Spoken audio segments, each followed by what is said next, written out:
তোমরা ভাবছো না আমি এত কেন খাই? আসলে আমিও এটাই ভাবি। আমি এত কেন খাই? একটু তো কম খেতে পারতাম। কিন্তু না, ওই যে মুখ আমার চলতেই থাকে। সত্যি কথা, আমি এত কেন খাই? খেতে যে আমার কি ভালো লাগে তোমাদের কি বলবো। আর তোমরা আমার সঙ্গে যাকে দেখো না, ওর জন্য আমার আরও বেশি খাওয়া পড়ে। আজ সকালের কথাই শোনো। সকালে ঘুম থেকে উঠে যখন দোকানে আসবো, আজ এমনিতেই লেট হয়ে গেছে ঘুম থেকে উঠতে।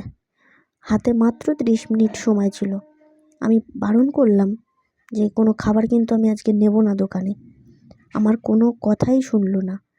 তাড়াতাড়ি দৌড়ে গিয়ে রান্নাঘরে গিয়ে ডিম টোস্ট, ডিমের পোচ, চা, আবার আম, একটা না দুটো আম কেটে পাঠিয়ে দিল। আমি কিন্তু ওকে বারবার বলেছিলাম যে আমি খাবো না, শুধু শুধু নষ্ট হবে, আমাকে দিস না। আমার মনে হয় ওইটা ঠিক জানতো যে এই রাবণটা সবই খেয়ে নেবে, যার জন্য জোর করে তখন আমাকে দিয়েছিল। এখন টাইম হচ্ছে প্রায় 11:15।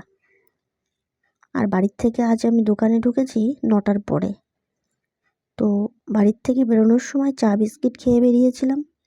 আর এখন দেখো কি পরিমাণে আমি কপ কপ করে খাবারগুলো খেয়ে নিচ্ছি। আর এখন তো আমের সিজন, তোমরা সবাই জানো।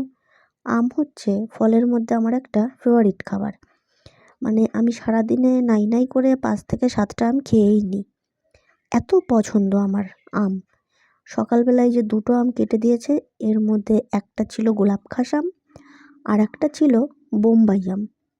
ওকে কিন্তু আমি বলেছিলাম খাবো না, বাট এখন দেখো কীভাবে আমি কপ কপ করে খেয়ে নিচ্ছি। আমার খাওয়া দেখে তোমরা বুঝতেই পারছো কোনো রকমভাবে অনিচ্ছা আমার মধ্যে দেখা যাচ্ছে না। অথচ যখন ও আমগুলো কাটছিল তখন বলেছিলাম আমি খাবো না, আমাকে দিস না।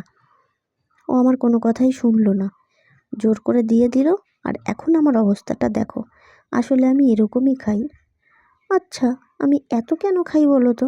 আমি নিজেও না এর উত্তর জানি না। যাই হোক, ভিডিওটা ভালো লাগলে অবশ্যই একটা শেয়ার করে দিও আর একটা লাইক করে দিও।